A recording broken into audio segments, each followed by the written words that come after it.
वंदे मातरम बच्चों। आज हम पढ़ रहे हैं कक्षा 9 विषय हिंदी और पद्यखंड।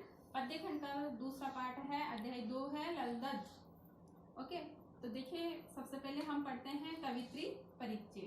ये कवित्री है। देखिए इनका जन्म सन 1320 के लगभग हुआ था, 1320 के लगभग। और कहाँ हुआ था? कश्मीर स्थित पंपोर के सिमपुर गांव में। कश्मीर में पंपोर जिला है और सिमपुर गांव है। इनका निधन सन 1391 के आसपास हुआ था और इनके जीवन के बारे में पुख्ता प्रमाण नहीं मिलते हैं, प्रामाणिक जानकारी नहीं मिलती है। देखिए इनका नाम तो ललदज, तो ये कवित्री मतलब जब लिखते थे तब ललदज नाम से लिखते थे। बाकी इनको और भी अनेक नामों से पुकारा जाता था, जैसे कि लल्लेश्वरी है, लल्ला है, लली योगेश्वरी है, लल्लारिका है, आदि नामों से भी इनको जाना जाता। इनकी काव्य शैली है वाक। क्या है? वाक। वाक जैसे कबीरदास जी के दोहे हैं, है ना, और चौपाइयाँ होती है। तो इस तरह इनकी जो काव्य शैली है, काव्य शैली क्या होती है? लिखने का तरीका।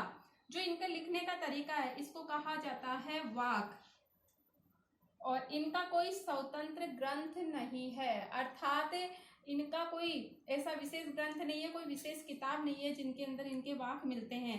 क्योंकि इनके जो वाक है वो क्या है? सैकड़ों वर्षों से ही मौखिक रूप से पीढ़ी दर पीढ़ी चले आ रहे हैं। अर्थात मौखिक रूप से मतलब सैकड़ों वर्षों से पीढ़ी दर पीढ़ी आज भी कश्मीर के अंदर इनके वाकों को गाया जाता है। और अन्य जगहों पर भी जहाँ इनके वाक पसंद किए जाते हैं वहाँ इनको मौखिक रूप से गाया जाता है। जैसे हमारे होते हैं ना लोक संगीत, लौकिक गीत, उनको पीढ़ी दर पीढ़ी हम ऐसे ही सुनते रहते हैं, उनको सीख जाते हैं, फिर गाते हैं। इस तरह इनके वाकों को गाया जाता है। और उन्हीं वाकों में से 4 वाक आज आपके कोर्स के अंदर दिए गए हैं। देखिए इन्हें भक्ति काल की कवित्री कहा गया है। भक्ति काल के कवियों में इनका विशेष स्थान है और इनको भक्ति काल के कवियों में ही गिना जाता है। हाँ, तो अब हम इसके देख रहे हैं पाठ के शब्दार्थ। शब्दार्थ में देखिए कच्चा धागा। कच्चा धागा यानी नश्वर शरीर, यानी हमारा जो ये शरीर है ये क्या है? नश्वर है, शाश्वत नहीं है। हुक, हुक यानी दर्द या तड़प। नाव, नाव का अर्थ इसके अंदर लिया गया है पाठ के अंदर आत्मा। भव सागर यानी संसार, संसार रूपी सागर यानी संसार। सम यानी समान। इंद्रियों का दमन, इंद्रियों को कंट्रोल में करना। इंद्रियां कौन कौन सी है? हमारे शरीर में कितनी इंद्रियां हैं? 5 इंद्रियां हैं।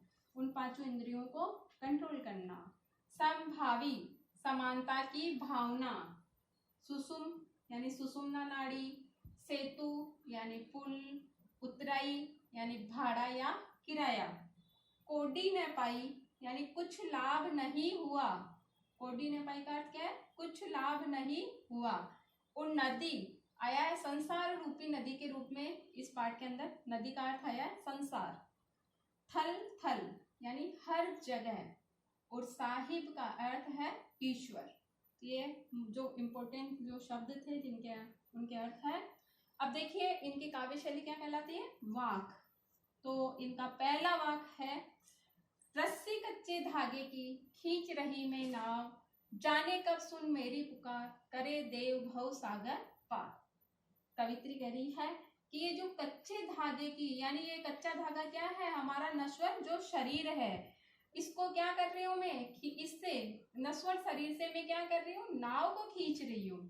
यानी कच्चे धागे से नाव को खींचना मतलब नश्वर शरीर से हमारी आत्मा को मैं इस संसार में चलाए जा रही हूँ, खींचे जा रही हूँ। यानी इसके सारे, इस कच्चे धागे के सारे, नश्वर शरीर के सारे, मैं इस आत्मा को इस संसार में लेकर घूमती जा रही हूँ, चल रही हूँ। जाने कब सुन मेरी पुकार, कि पता नहीं वो ईश्वर मेरी पुकार कब सुनेगा। और करे देव भव सागर पार, और मैं चाह रहा हूँ कि इस संसार से, ये भव सागर से, इस संसार रूपी सागर से ईश्वर मुझे पार कब लगाएगा। मैं इसी का इंतजार कर रही हूँ और इसी इंतजार में मैं इस नश्वर शरीर से अपने आत्मा रूपी नाव को खींचे जा रही हूँ, चलाए जा रही हूँ।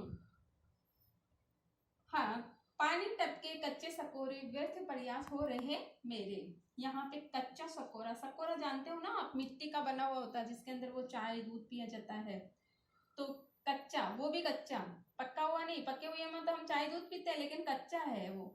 और व्यर्थ प्रयास हो रहे हैं मेरे, यानी हमारा जो इस संसार के अंदर जो कच्चा सकोरे के समान है, हमारे जो कार्य हैं वो कच्चे सकोरे के समान है।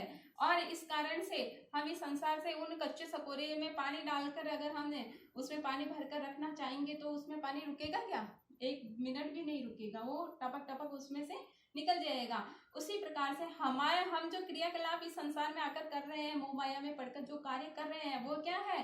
व्यर्थ है, सब बेकार है। इसलिए कवित्री भी कह रही है कि मैं भी इस कच्चे सकोरे में पानी डालकर जैसे रखा जाए, उसका आस लगा के बैठा जाए कि जैसे ये पानी इसमें रुक जाएगा, वैसे मैं भी इस संसार में आकर अपने जो प्रयास है, वो कर्म है, वो वैसे ही कर रही हूँ। लेकिन ये सारे के सारे प्रयास, ये सारे के सारे कर्म मेरे व्यर्थ जा रहे हैं, बेकार जा रहे हैं, इनसे मुझे कोई फायदा अभी तक नहीं हो रहा है।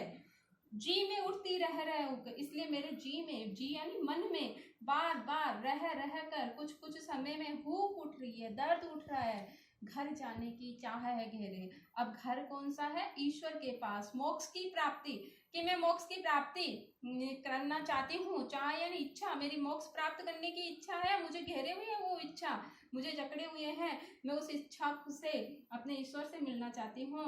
लेकिन अब वो सारे के सारे प्रयास जो मैं कर रही हूँ अभी तक सब व्यर्थ हो रहे हैं, क्योंकि ईश्वर से मेरा मिलना हुआ ही नहीं है।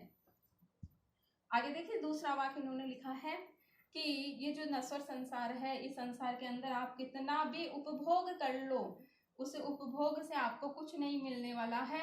उस उपभोग से यानी जितने संसार की साधन सुविधाएं हैं उनको आप चाहे अपने उपभोग में ले लो, चाहे उनको अपने उपयोग में ले लो, लेकिन उन उपयोगों से आपका आगे का रास्ता नहीं मिलने वाला है, ईश्वर से मिलन नहीं होने वाला है। इसलिए कवित्री यही कह रही है कि खा खा कर कुछ पाएगा नहीं, कि संसार में कितना भी खा ले, खाने का अर्थ कितना खाएंगे, खाने का मतलब उपभोग करना, जितनी भी सांसारिक विषय वस्तुएं हैं उन सबका उपभोग करना, कि कितना भी तुम उनका उपभोग कर लो कुछ भी प्राप्त नहीं होगा। यानी वो जो सांसारिक वस्तुएं हैं उनका उपभोग तुम कर रहे हो, वो ईश्वर प्राप्ति में तुम्हारा सहयोग नहीं करेगी।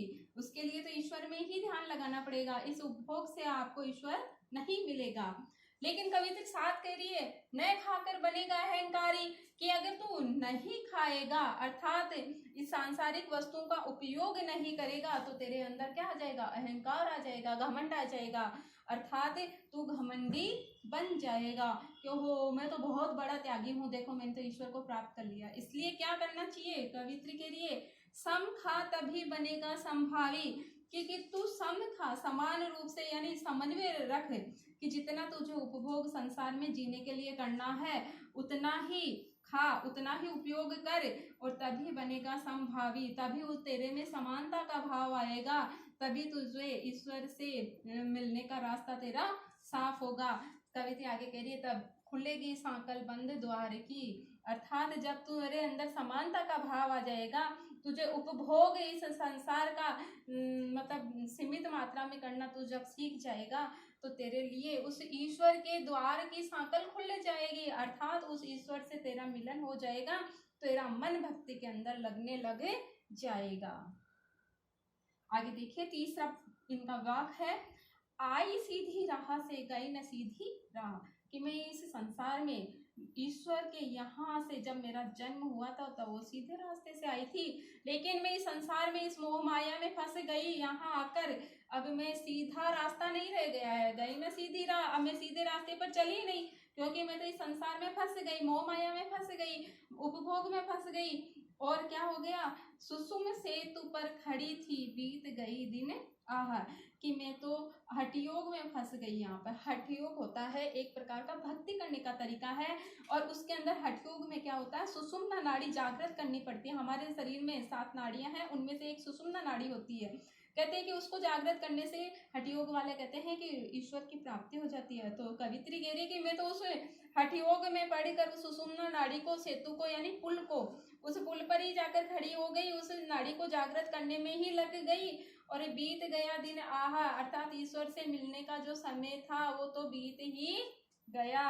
यानी जो समय मुझे इस संसार में आकर भगवान ने मुझे समय दिया था इस संसार में जन्म देकर उसकी भक्ति भाव करने का, वो समय तो बस उस हठयोग की साधना में बीत गया, सुषुम्ना जागृत करने में ही बीत गया। और अब मुझे भगवान तो मिले नहीं, ईश्वर से मेरा साक्षात्कार हुआ नहीं। तो कवित्री कह रही कि जेब टटोली कोडी न पाई, कि जब मेरा अंत समय आया तो मैंने अपनी जेब को टटोला, अपने जेब में हाथ डाला और कोडी न पाई, कि मेरे पास एक भी पैसा नहीं था उस समय। माझी को दू क्या उतराई, या माझी है ईश्वर जो हमें वापस इस संसार से लेने आ गया, कि जब वो ईश्वर मुझे वापस इस संसार से लेने आया तो मेरे पास एक भी पैसा नहीं था कि उस माझी को, यानी मुझे पार लगाने वाले, इस संसार सागर से पार लगाने वाले उस ईश्वर को मैं उतराई क्या दूं, क्या किराया दूं। यहाँ पे देखिए किराया उतराई तो क्या है, भक्ति, कि मेरे पास उस समय भक्ति बची ही नहीं थी कि मैं भक्ति करी, इतनी भक्ति मैंने करी नहीं कि मैं ईश्वर को बता सकती कि हे ईश्वर मैं इस संसार में आकर तेरी भक्ति में ही लीन थी, वो सब तो मेरे पास बचा ही नहीं था। इसलिए कोई भी कोडी कोडी रूपी भक्तियाँ है ही नहीं मेरे पास, उसका नाम लेने जैसी कोई चीज मेरे पास थी नहीं कि मैं अच्छी तरह से उसको बता सकती कि ईश्वर ये उतराई है मेरी, कि मैंने इस संसार में आकर तेरी इस तरह भक्ति भावना से अपना जीवन यापन किया था। तो कवित्री कह रही है कि अंत समय में मेरे पास कुछ भी नहीं था। हाँ देखिए चौथा, थल थल में बसता है शिव। अब कवित्री इसके अंदर कह रही है चौथे पद के माध्यम से कि जो ईश्वर है, जो भगवान है, वो थल थल में यानी सृष्टि के कण कण में निवास करता है। हर जगह ईश्वर का निवास है, थल थल जगह जगह हर जगह शिव यानी ईश्वर, ये हर जगह शिव का निवास है, हर जगह ईश्वर का निवास है। भेद न कर क्या हिंदू क्या मुसलमान, कि हे मनुष्य तू इस संसार में आकर तुझे तो ईश्वर ने एक ही बनाकर भेजा था, वो तू हिंदू और मुसलमान में बट गया। तो इस तरह का तू भेदभाव तो छोड़ ही दे, क्योंकि ईश्वर ने सबको एक बनाकर भेजा है। जब कण कण में वो है तो हिंदू में भी वही है और मुसलमान में भी वही है। इसलिए यहाँ पर कबीरदास जी की तरह वे भी एकेश्वरवादी होने का हमें मतलब उपदेश दे रही है कि ईश्वर एक है। ज्ञानी है तो स्वयं को जान, कि अगर तू इतना ही ज्ञानी है, तेरे में इतना ही ज्ञान है, तेरे में इतनी समझ है, तो तू अपने आप को समझ, अपने आप को जान। सबसे पहले वही है साहिब से पहचान, क्योंकि हमारी आत्मा में ही परमात्मा का निवास होता है। इसलिए कवित्री कहती है कि तू अपने आप को जान लेगा, तेरी आत्मा को पहचान लेगा तो क्या हो जाएगा, साहिब यानी ईश्वर, तो ईश्वर को पहचान लेगा, अर्थात तेरी आत्मा में ही तेरा ईश्वर निवास करता है। और उस ईश्वर से तेरी पहचान तब भी हो सकती है जब तू अपनी आत्मा को पहचान ले। तो ये थे कवित्री के वाक है, और आज हमारा ये पाठ भी कंप्लीट होता है। अगले वीडियो में हम अगला पाठ पढ़ेंगे।